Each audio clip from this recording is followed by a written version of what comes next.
We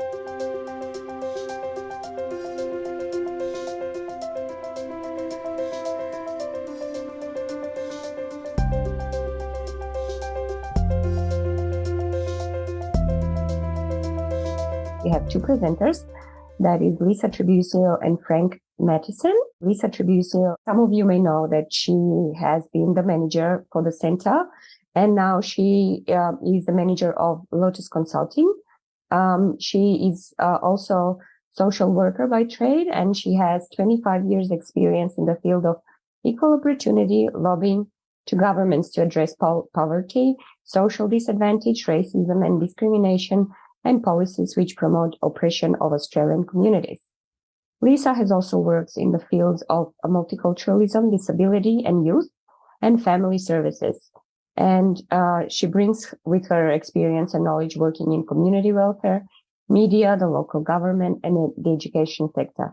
She has a particular focus on the content of communities and how policies as well as cultural norms affect access to services and opportunities. Welcome everyone to this space. It shows your commitment to care. And I think that's what we just want to acknowledge today, is that you care. You care about people, and that's what we're all here for today. And we can all share that journey together. So the topic, as Biljana mentioned, is accessing diverse media.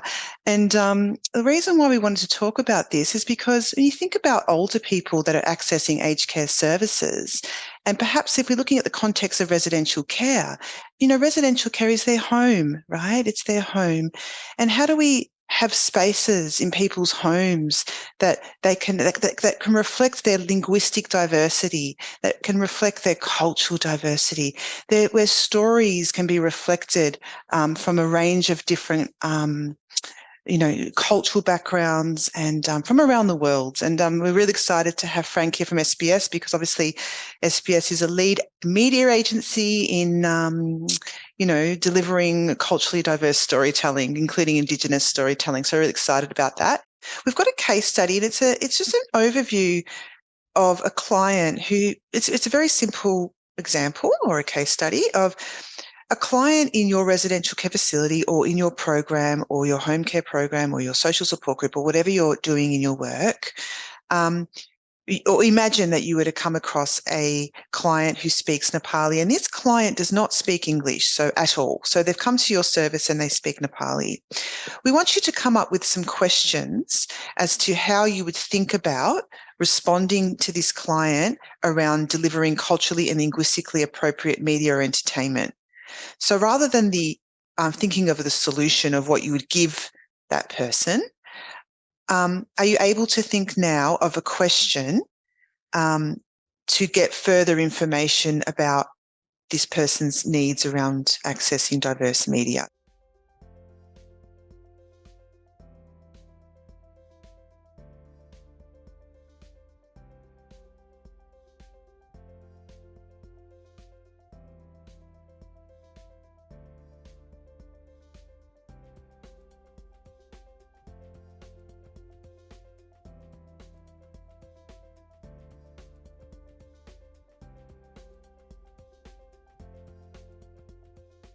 So let's have a look at the importance of diverse media. So why are we actually talking about this topic?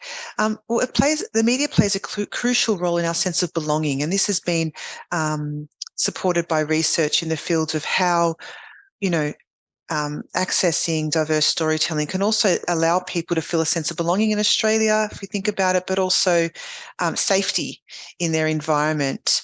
And it also allows people to have choice and control over how they relate to their environment. Media plays a very important role in our attitudes, in formulating our attitudes and beliefs. I know that a lot of people now are switching off TV or like to sort of avoid distraction altogether. But when we're looking or thinking about seniors in residential care facilities or accessing aged care, perhaps they might need a distraction. They might need to access things around radio, television, newspaper, and the internet, for example. It helps seniors to feel more connected to their environment. So media it encompasses, radio, television, newspapers, internet, books, but it also, we need to consider the physical environment, physical equipment. Do they have Wi-Fi, access to Wi-Fi? Do they have a mobile phone? Do they have a TV? Do they have access to digital radio or, broadcast radio?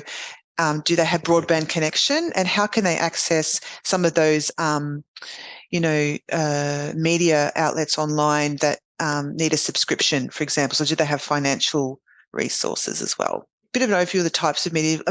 I'm sure you're already aware of this, but obviously there's print media. So when we think of print media, we think of hard copy or electronic book reading technologies.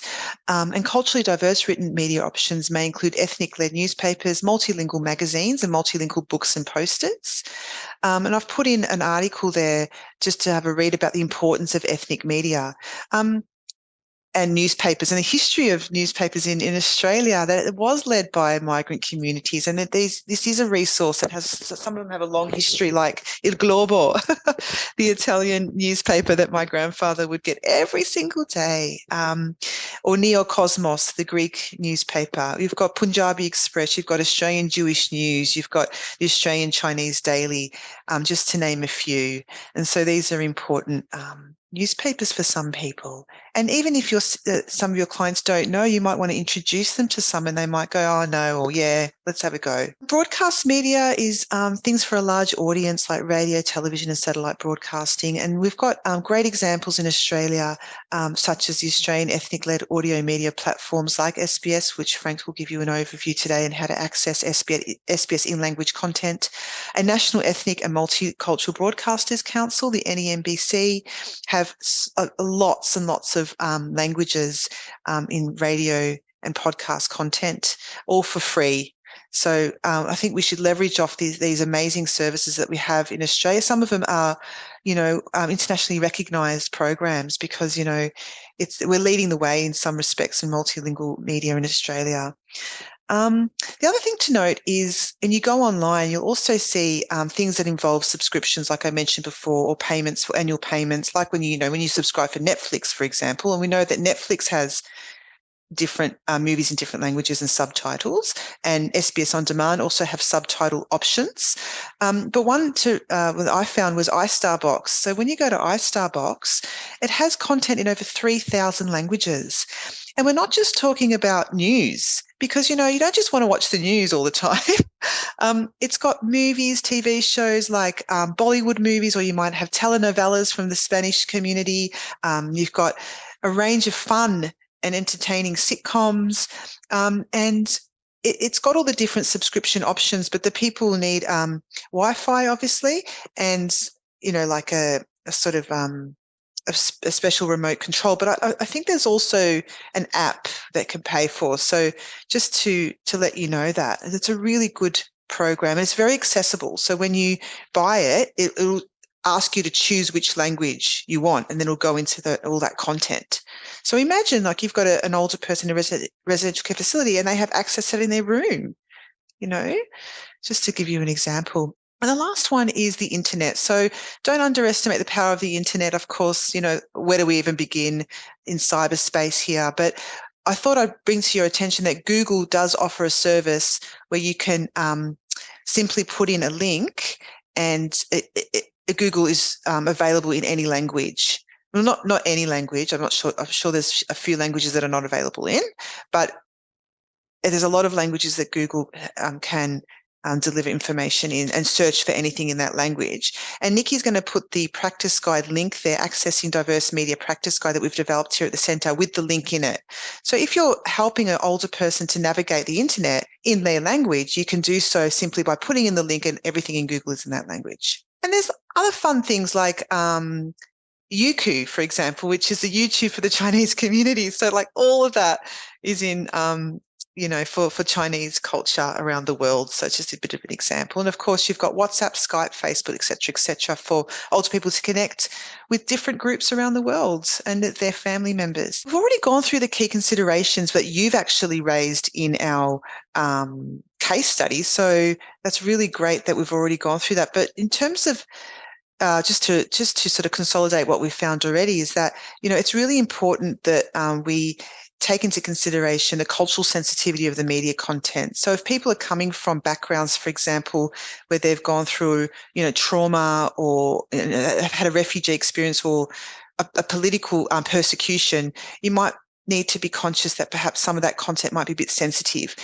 Similarly, if they have, sensitivities around sexuality, you might want to check if nudity, for example, or things like that are a bit sensitive or culturally appropriate. Do they have access to hardware and software? That's really important. Can they pay for the subscription? Does the residential care facility have unlimited Wi-Fi, for example? Literacy and other disability considerations. So obviously, can they access content? Do they need audio support? Do they need visual support? Do they need, other types of support to access the media? And asking upon intake is really important. So you might want to, develop a media policy, an inclusive media policy in your organisation where upon intake you ask these questions. You might want to we're in the process of developing a culturally appropriate care plan. And in that care plan is the media. So it's about bringing to the attention those options upon intake. Practice guide for further reading. And also you can use this practice guide in anywhere you want in your organisation as long as you don't change the content.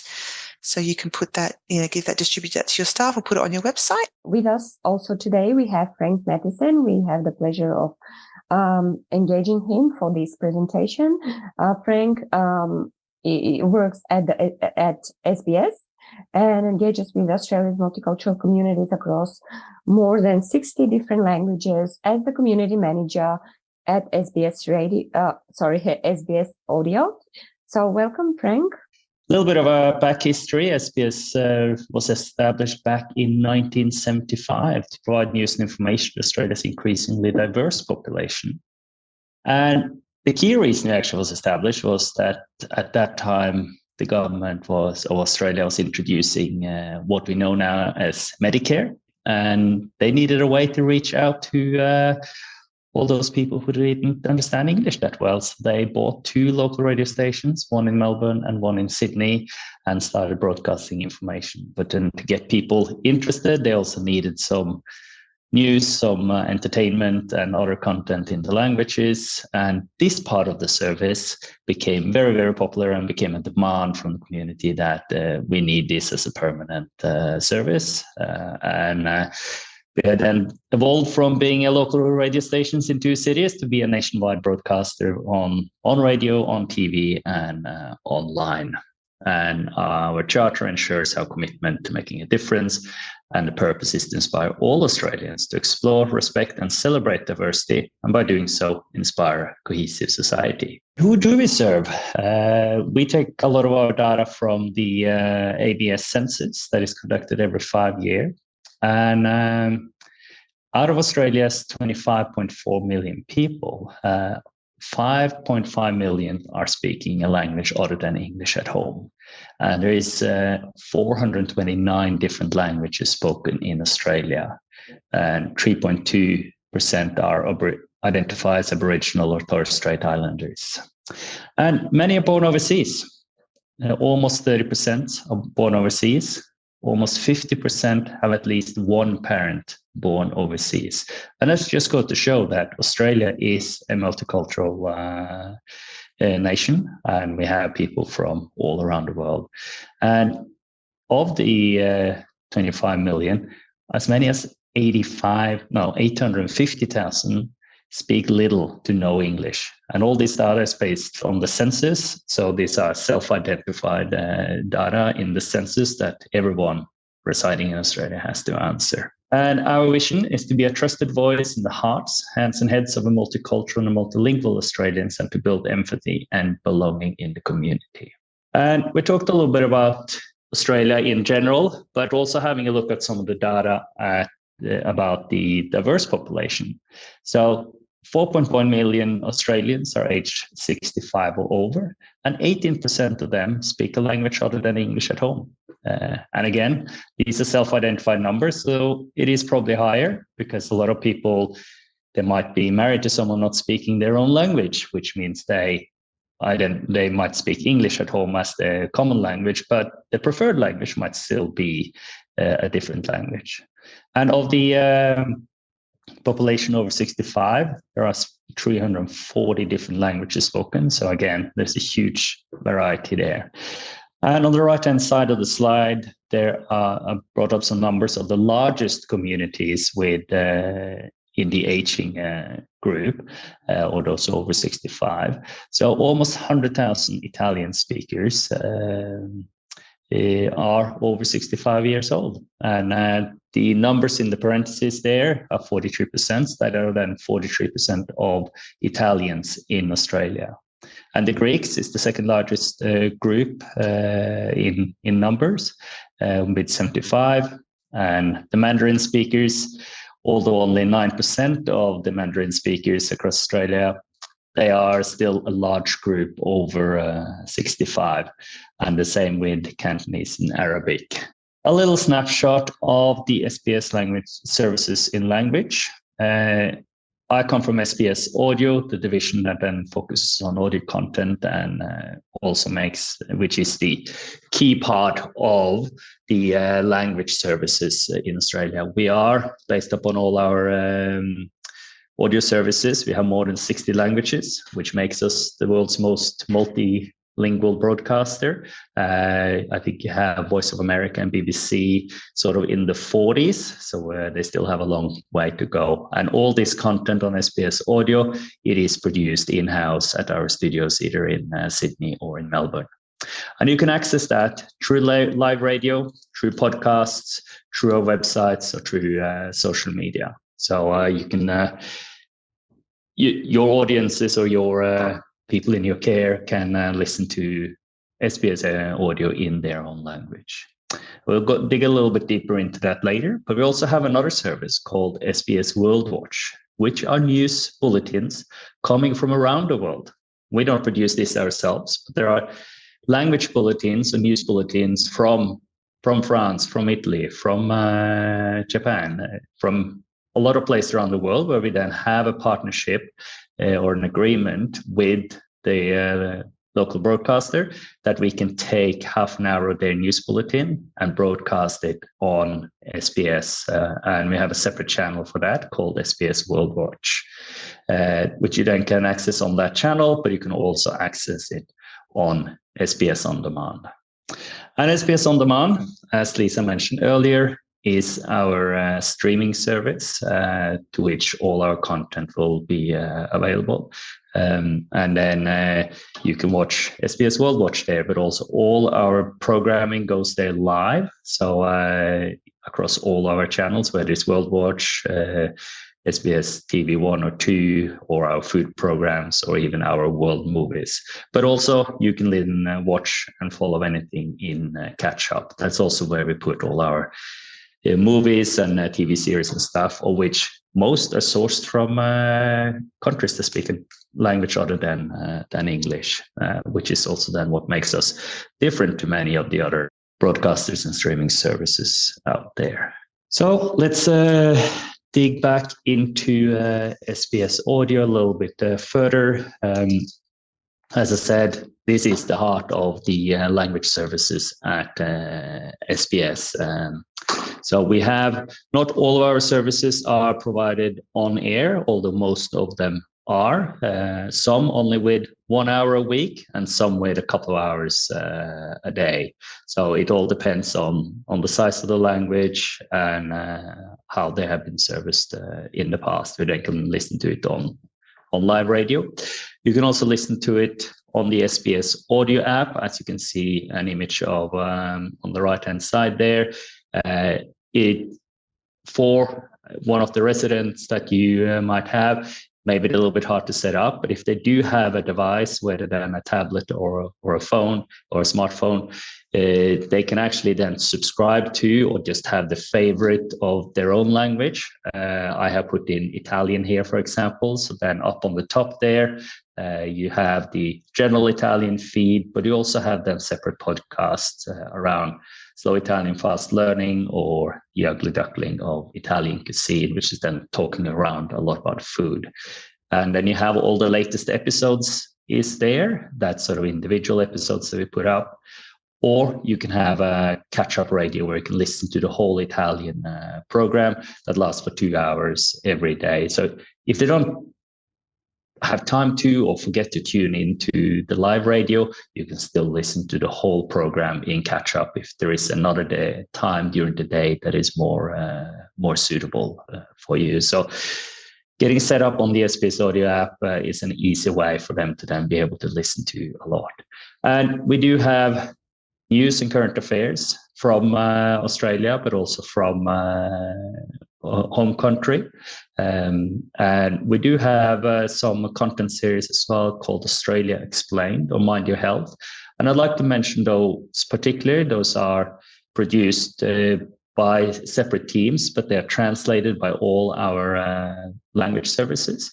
And Australia Explained will have a lot of information and thoughts about or stories that for anyone moving to Australia or living here. But we do also have a lot of content for people who are aging, how to access various types of aged care services and what's your rights and things like that. So from a content perspective, it's also very interesting for the people that you are serving. And also with Mind Your Health, which is a very health-focused content platform there that will have a lot of content that it could be of particular interest. But also talking about connection. One thing that we are looking at when we do our services review every 5 years based upon the data from the census, we're looking at the size of the community, we're looking at the English proficiency. But one other criteria that we put into play is aging, because a lot of research has shown that as you age, you tend to revert back to your native tongue. So people that grew up in speaking Hindi or Italian or Arabic, they might then gotten used to speaking English because they lived in Australia, but then they tend to prefer to speak their own language again. So that sort of connection. And that's also why we have stories from the Italian community, from the Hindi community, from the Greek communities from across Australia, just to give people still that connection with the community.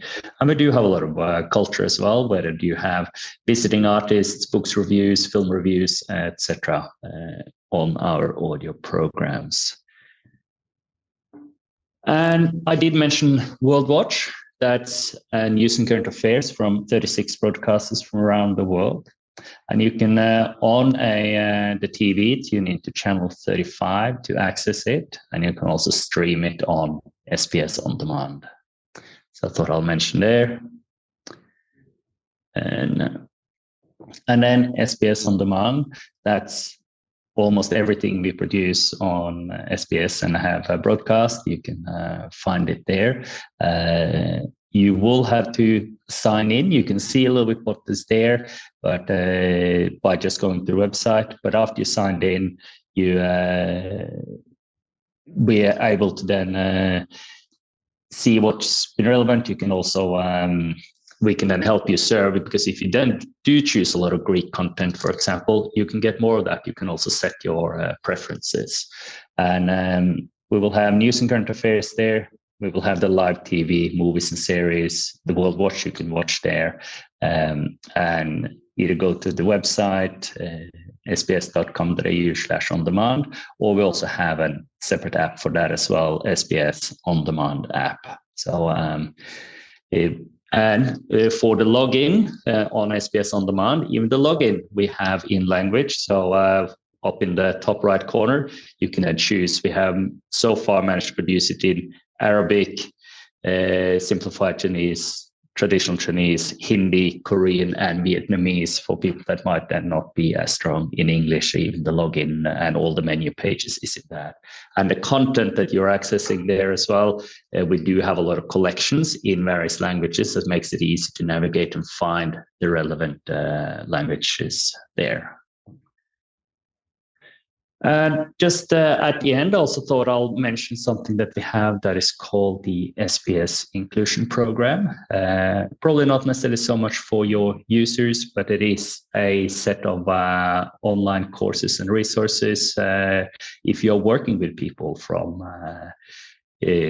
culturally diverse backgrounds, to learn a bit more about their culture and how to approach them and how to support them in that. So it's a really great resource to go on and explore. There's a lot of free parts of the courses there, and we can also tailor some extra training for your organization in particular. But really recommend you to go and explore the Cultural Atlas and the Inclusion Program there. And just one more thing before I'm going to say thank you is that in the word cloud that we had at the beginning there, I was very excited to see that radio and subtitling was two of the biggest numbers or biggest words, because that is really showing a lot of what we're doing. We do a lot on radio, we do a lot of audio, but also on SBS On Demand and our TV services. A lot of our programs are subtitled, not only in English, but a lot of our original content in English is subtitled in languages, particularly Arabic and Mandarin, but we are keeping on expanding on that.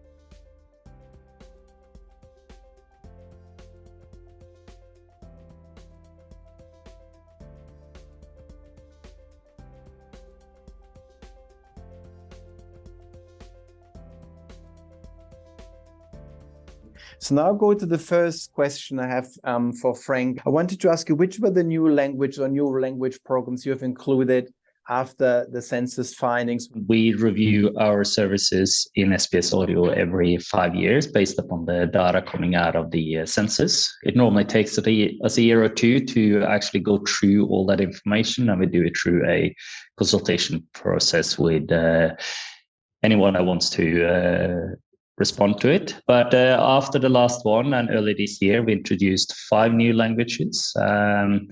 The largest one was Telugu, an Indian language, Malay from Malaysia, Singapore, and Brunei predominantly, at least with the speakers here in Australia.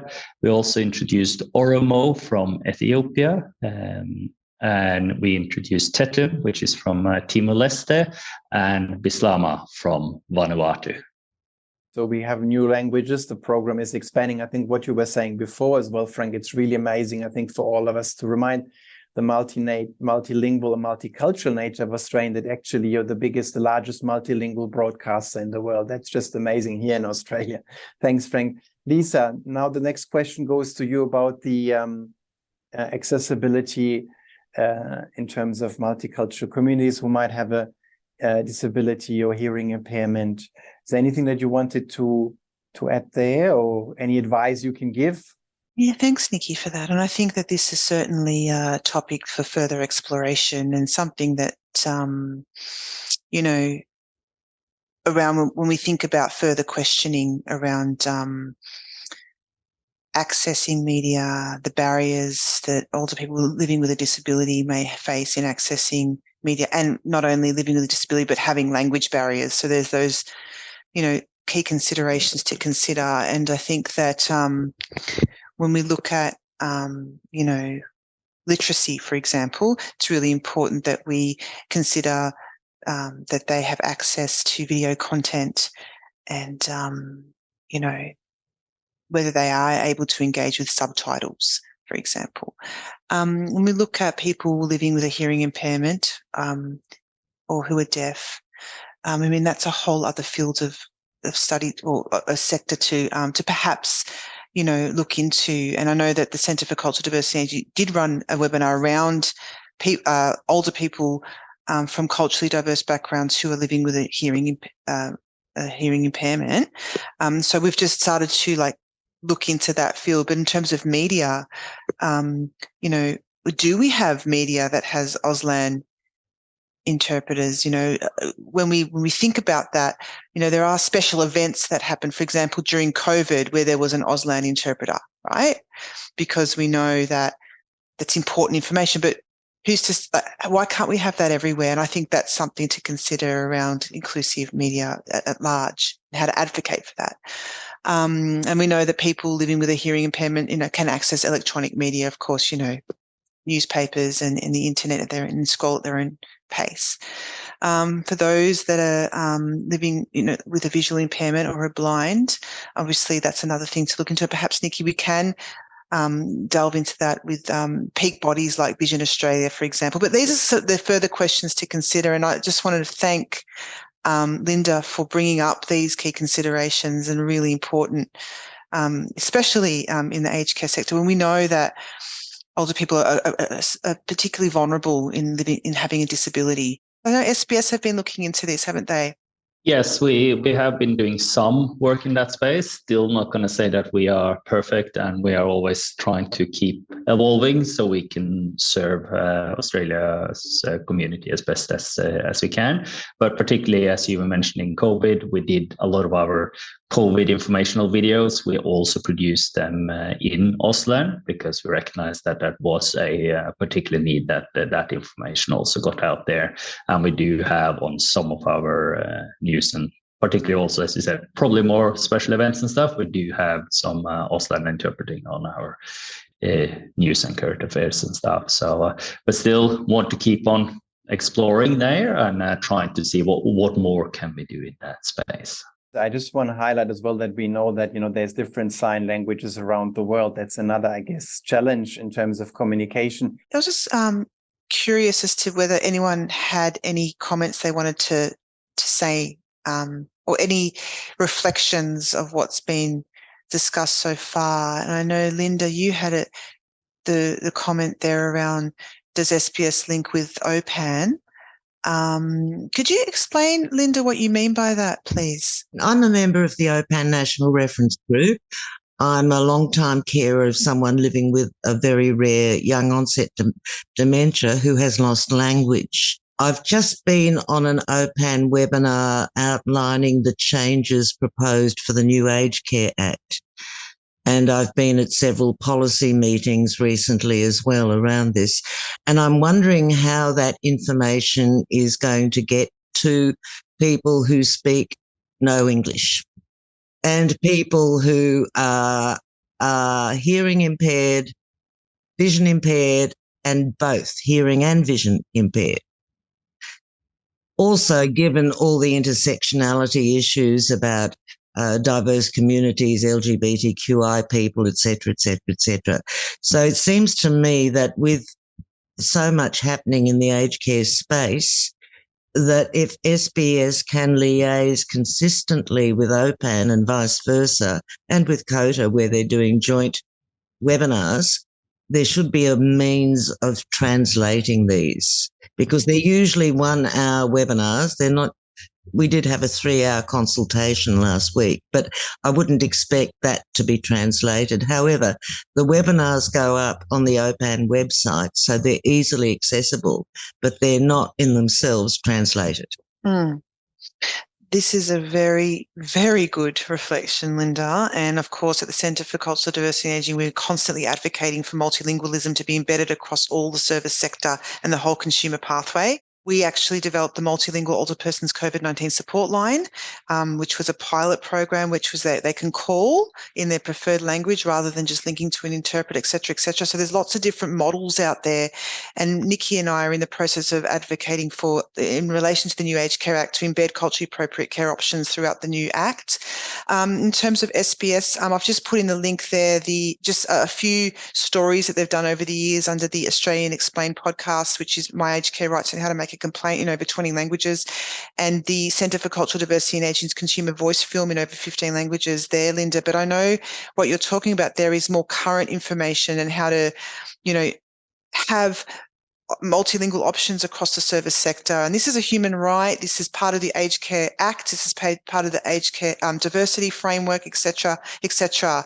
So we know that peak bodies like OPAN or COTA or Dementia Australia should really have that, should have an in-language, perhaps translating company or partner with translating companies. And Frank, with SBS, there is an in-house translation and interpreting program too, isn't there? So people can ring up SBS and ask for translations. As Lisa mentioned, we do have a translation service, which is a commercial service that we run because we know languages very well. So that's SBS in language. Either reach out to myself or just call us and you'll follow us there.